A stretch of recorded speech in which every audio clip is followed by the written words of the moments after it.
The clock had just struck 11:30 p.m. when 17-year-old Keisha Williams pushed open the glass doors of McDonald's, the familiar smell of French fries and coffee welcoming her after a long shift at Family Market. Her feet were aching from standing at the checkout counter for 8 hours straight, and all she wanted was a quick meal before heading home. The restaurant was quieter than usual, with just a handful of late-night customers scattered across the booths. "Hi, welcome to McDonald's," the cashier greeted with a tired smile. Keisha returned the smile, understanding exactly how it felt to work late hours in customer service. She ordered her usual, a Big Mac meal with extra pickles and a strawberry shake. The total came to $8.75, and she handed over a crisp $10 bill she'd gotten as a tip earlier that day. While waiting for her order, Keisha scrolled through her phone, checking messages from her mom, who was working the night shift at the hospital. The fluorescent lights buzzed overhead, and somewhere in the kitchen, she could hear the sizzle of the grill and the beeping of the fryers. "Order 247, called out another worker, sliding a brown paper bag across the counter. Keisha grabbed her food and found a quiet corner booth. The first bite of her burger tasted off. Something wasn't right. She opened the burger to check and discovered it was a Quarter Pounder instead of a Big Mac. It was an honest mistake, one that could happen to anyone during a busy shift. Keisha walked back to the counter, receipt in hand. "Excuse me," she said politely to the cashier. "I think there's been a mix-up with my order. I ordered a Big Mac, but this is a Quarter Pounder." That's when things started to go wrong. A customer in line, a man in a business suit who'd been impatiently checking his watch every few seconds, suddenly raised his voice. "Oh, come on. Now we all have to wait longer because you can't get your order right." "Sir, I'm just trying to," Keisha began, but the man cut her off. "This is ridiculous. I've been standing here for 5 minutes already." His face was getting red, and he was drawing attention from other customers. The young cashier looked uncomfortable, frozen between helping Keisha and dealing with the angry man. "I'll fix it right away," the cashier said quickly, reaching for a new wrapper. But the man wasn't done. He pulled out his phone, and Keisha's heart sank as she heard him say, "Yes, police. There's a situation at the McDonald's on Pine Street. Someone's causing a disturbance, and I don't feel safe." Keisha stood there stunned. She'd done nothing wrong, just politely asked for her correct order. The security cameras whirred quietly above, recording everything. Other customers were watching now, some with concern, others pretending not to notice. An elderly couple in the booth nearest to the counter exchanged worried glances. The restaurant manager emerged from the back, trying to calm the situation. "Sir, there's no need for," but it was too late. Through the glass doors, Keisha could already see the flash of red and blue lights pulling into the parking lot. Her phone buzzed in her pocket, another text from her mom checking if she'd gotten dinner yet. Keisha's hands trembled slightly as she realized this simple stop for dinner was about to become something much more serious. All because she'd asked for the right order, all because someone had decided she was a threat when she was just a tired teenager wanting her dinner fixed.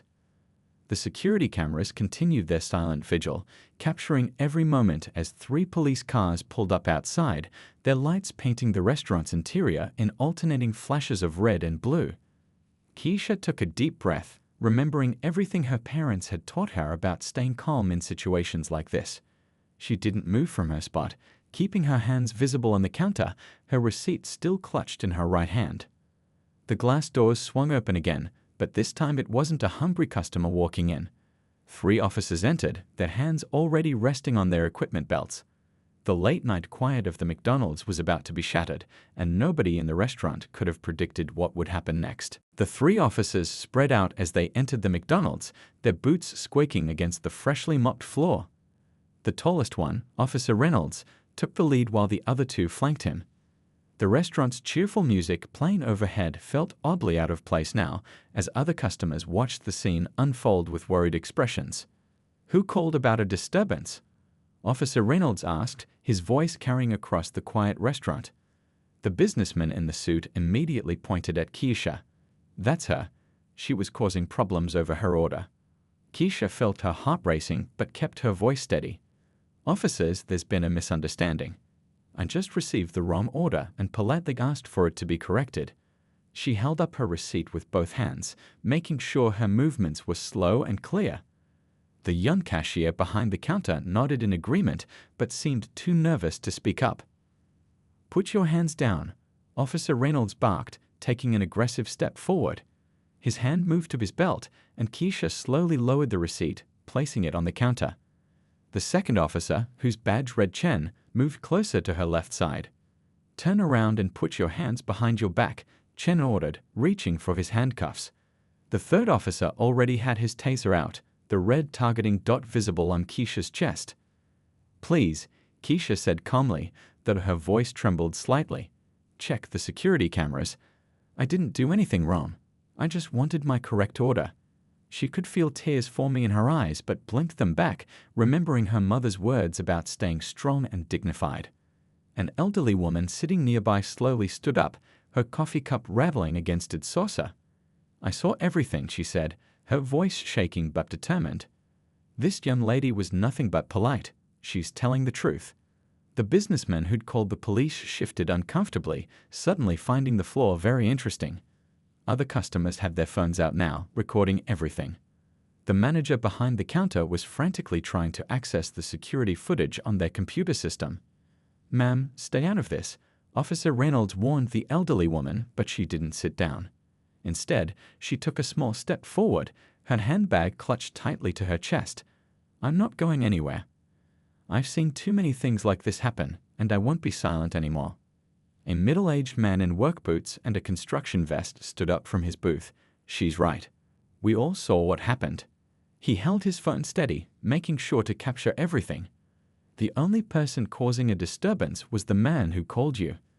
Officer Chen's grip on his handcuffs loosened slightly as he glanced at his fellow officers. The tension in the air was thick enough to cut with a knife. More customers were standing now, phones recording from different angles. The restaurant's security cameras continued their silent witness to the scene. "She has a receipt right there," another customer called out. "And there are cameras everywhere. Why don't you check those before making assumptions?" The third officer, still holding his taser, looked increasingly uncertain.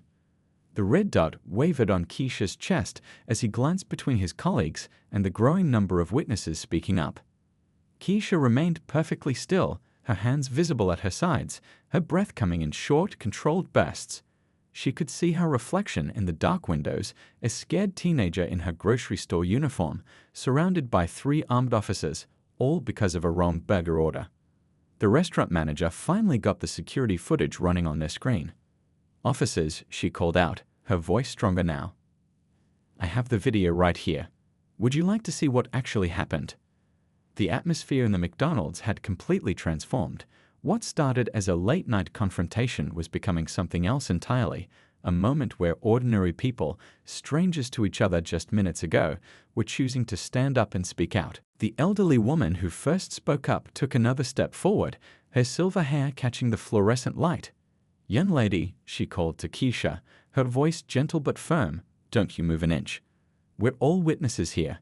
She turned to face the officers, years of wisdom and determination evident in her eyes. "I've lived in this neighborhood for 42 years, and I won't stand by and watch this happen." More customers began to rise from their seats. A college student with textbooks spread across his table set his phone to record and joined the growing circle of people. A nurse still in her scrubs, who'd stopped for coffee after her shift, stepped forward too. "I'm a healthcare worker," she announced, holding up a hospital ID badge. "And I'm recording everything." The construction worker who'd spoken earlier moved closer, his yellow safety vest reflecting in the windows. "Listen, officers," he said calmly, "we all just watched this whole thing unfold. The young lady did absolutely nothing wrong. Nothing."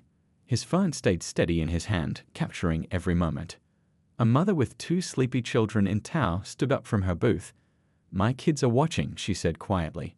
"They're watching and learning what it means to stand up for what's right." Her words seemed to hang in the air, making several people nod in agreement. The McDonald's staff weren't staying silent either. The young cashier found her voice at last. She just wanted her correct order, she explained, her words coming out in a rush. She was polite about it. "We make mistakes sometimes with orders," and she was nice about asking for it to be fixed.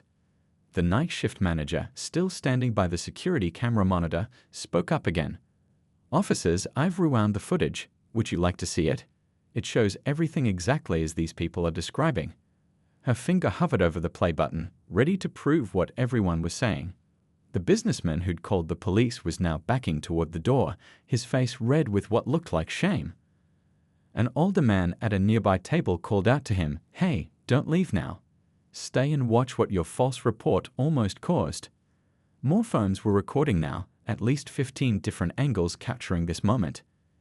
The elderly woman had somehow ended up right next to Keisha, her presence providing a sense of comfort and protection. The construction worker stood on Keisha's other side, his large frame serving as a protective barrier. "We're not moving," the elderly woman announced, her voice carrying across the restaurant. "Every single one of us saw what happened. Every single one of us is a witness." She reached into her purse and pulled out her own phone, hands shaking slightly as she figured out how to record. The nurse stepped closer, her comfortable shoes squeaking on the floor. "I treat people of all backgrounds every day," she said firmly. "And I can tell you, the only medical attention needed here is for that man's conscience." She pointed to the businessman, who was still trying to inch toward the exit.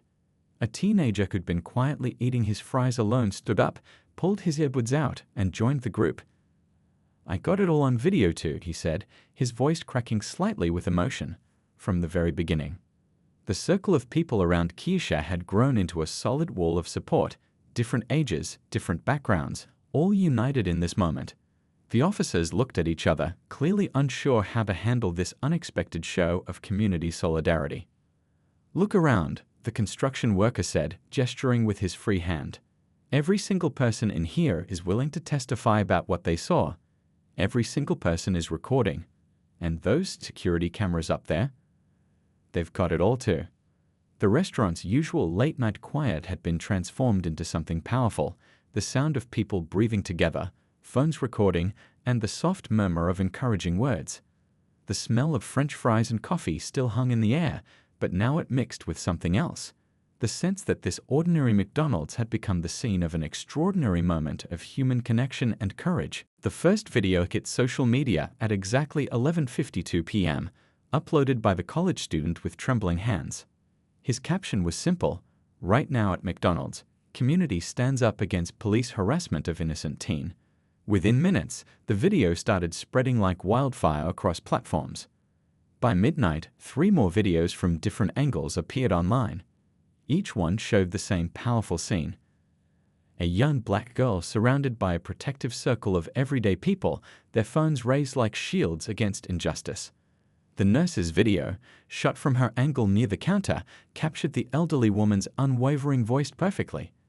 "I've lived in this neighborhood for 42 years, and I won't stand by and watch this happen." The hashtag Stand With Keisha emerged at 12:15 a.m., started by the teenager who'd been eating his fries alone.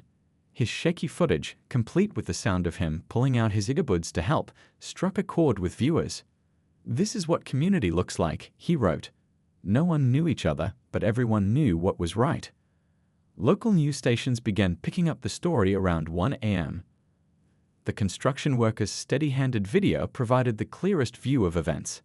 His deep voice narrating what led to the situation, a simple mixed-up burger order, made the police response seem even more outrageous. Comments flooded in: "This could have been my daughter.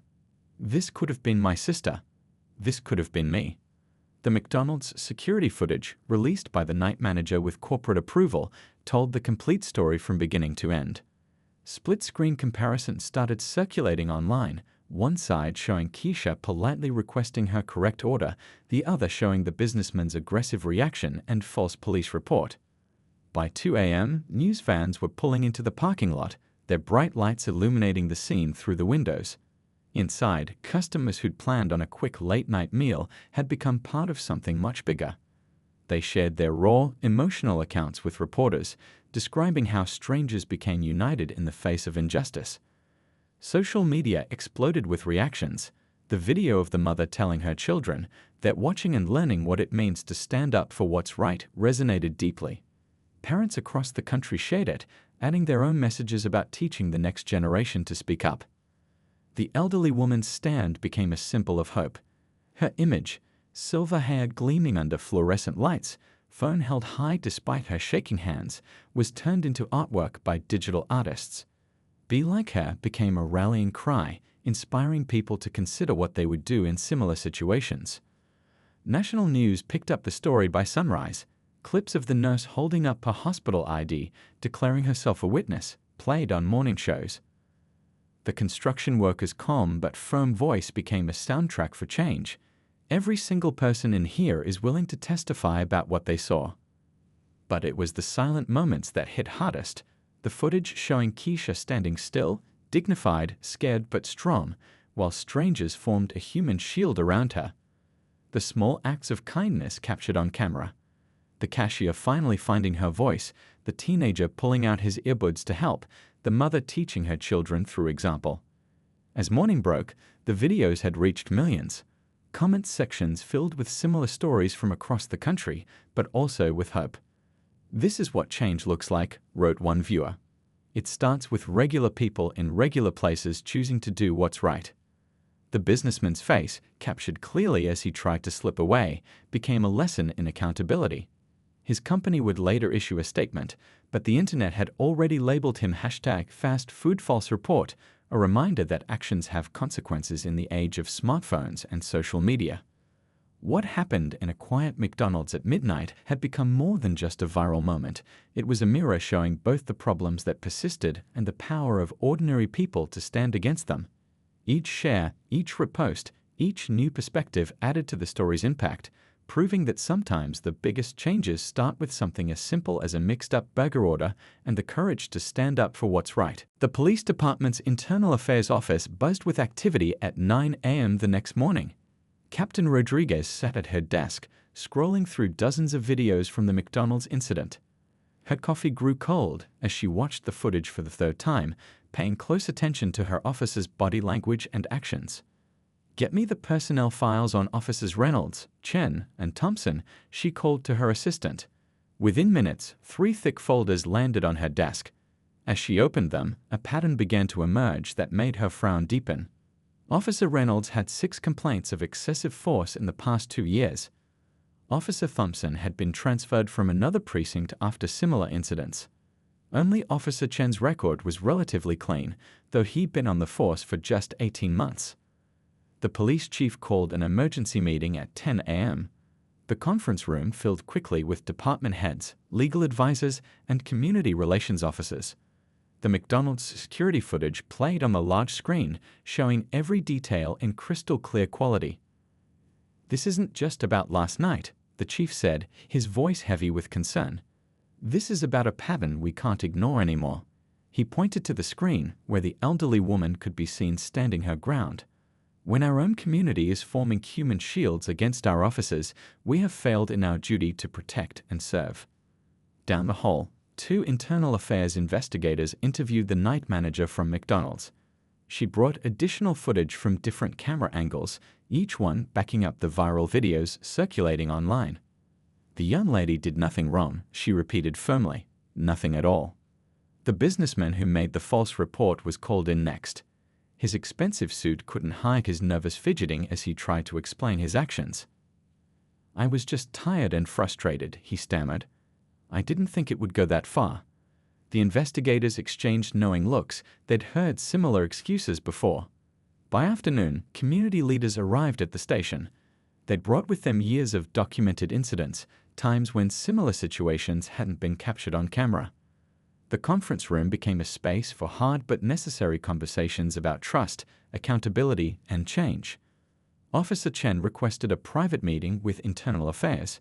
His hands shook slightly as he described what he'd seen in his 18 months on the force. "I wanted to be a good officer," he said quietly. "But what I've witnessed, it's not what I signed up for." His testimony would later become crucial to the investigation. The department's training procedures came under scrutiny next. The defensive tactics instructor watched the footage with a critical eye. "See there," he pointed out. "That aggressive approach, those intimidation tactics, that's not what we teach. That's not proper procedure for a simple customer service call." Social media kept the pressure on. Every few hours, new angles of the incident emerged, each one adding to the growing evidence. The elderly woman's granddaughter had posted her grandmother's full account online, drawing thousands of supportive comments and shares. Local news crews camped outside the police station, capturing the steady stream of officials and community members entering for interviews. The construction worker arrived in his work clothes, still wearing his safety vest. "I told my boss I had to be here," he said to the cameras. "Some things are more important than a day's pay." The nurse came during her break, still in her scrubs. She brought her hospital's security footage from previous incidents where officers had escalated similar situations in the emergency room. Her evidence added another layer to the investigation, showing this wasn't an isolated incident. As evening approached, Captain Rodriguez sat back in her chair, surrounded by reports, testimonies, and video evidence. The investigation was revealing more than just one night at McDonald's. It was uncovering years of systemic issues that could no longer be ignored. The final piece came from an unexpected source. A rookie officer, inspired by Officer Chen's courage, came forward with his own observations of misconduct he'd witnessed during training. His detailed notes, kept secretly in hopes of someday making a difference, now became part of the official record. The investigation wasn't just about punishment anymore, it was about transformation. Each piece of evidence, each testimony, each video pointed to the need for fundamental change. The question wasn't if it would happen, but how soon and how deep the changes would go. 3 months after the McDonald's incident, the police training center looked very different. The walls, once bare except for protocol posters, now displayed community photos and success stories. In the main classroom, 30 officers sat watching body camera footage from that night, not as a lesson in law enforcement, but as a lesson in humanity. "Today's training is about listening first," announced the new instructor, a community relations expert who'd been brought in to reshape the department's approach. She paused the video at the moment when Keisha held up her receipt. "Look at her body language. Look at her calm demeanor. What could have been done differently?" The changes hadn't come easily. The first few weeks after the incident were filled with tense meetings, heated debates, and resistance from some officers who claimed new policies would make their jobs harder. But the evidence was undeniable. The videos, the testimonies, the long history of similar incidents that hadn't been caught on camera.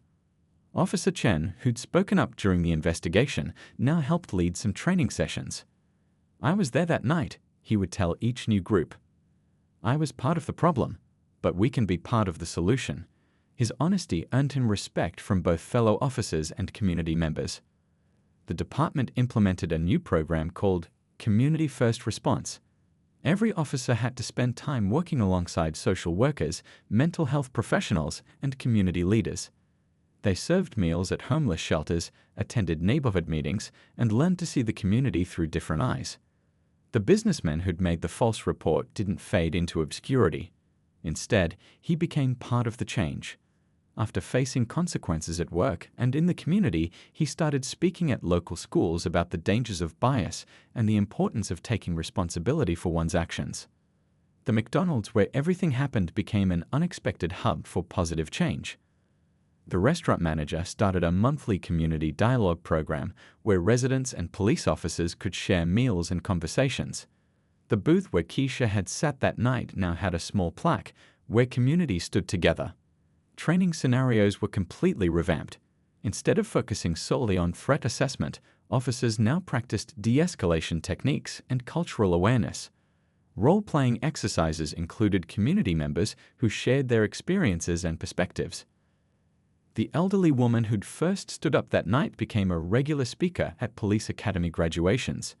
"Your badge isn't just about power," she would tell the new officers.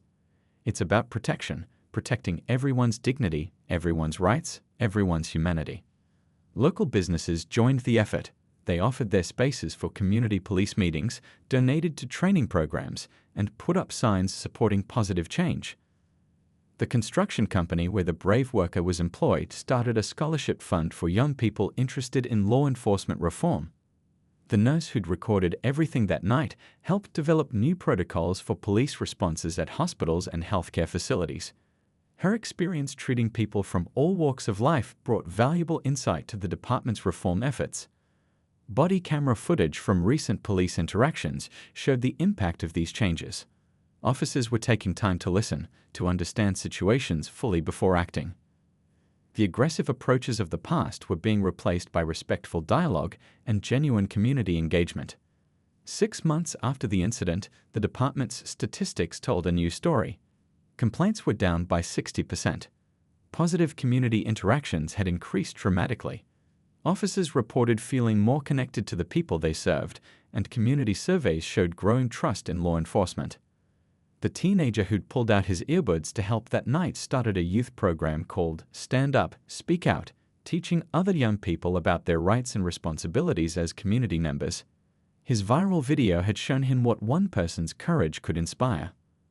But perhaps the most significant change was invisible to statistics. It was in the way officers greeted people on their beats, the genuine conversations happening at coffee shops and street corners, the small moments of understanding that prevented bigger problems from developing. As the new training session wrapped up, the instructor played one final clip, the moment when strangers formed a circle of protection around a young girl they'd never met. "This," she said, pointing to the screen, "this is what we're working to make unnecessary. Because when we do our jobs right, our community shouldn't need protection from us. They should feel protected by us." 1 year had passed since that night at McDonald's. The morning sun streamed through the city hall windows as Keisha adjusted her microphone, looking out at the packed chamber. She traded her grocery store uniform for a professional blazer, but her calm demeanor remained the same. "When I walked into McDonald's that night," she began, her voice steady, "I was just a tired teenager wanting dinner after work. I never imagined that a mixed-up burger order would change not only my life, but our entire community." The audience listened intently, many of them familiar faces from that fateful night.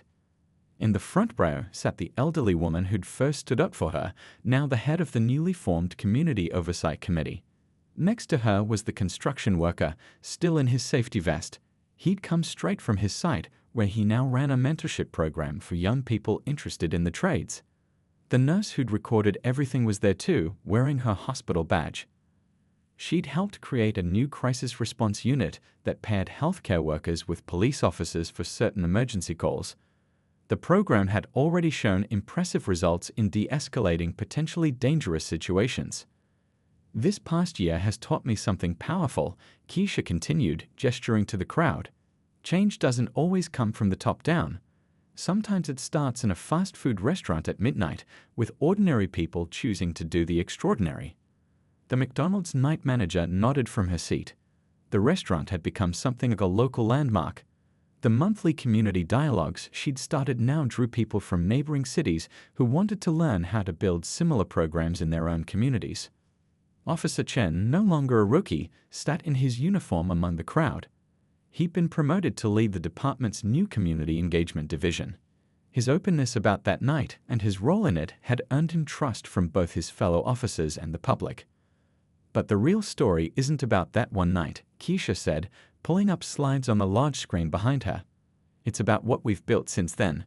The images showed the changes: community police forums, youth leadership programs, new training initiatives, and countless small moments of connection between officers and residents. The teenager who'd pulled out his earbuds to help was now in college, studying criminal justice with a focus on reform.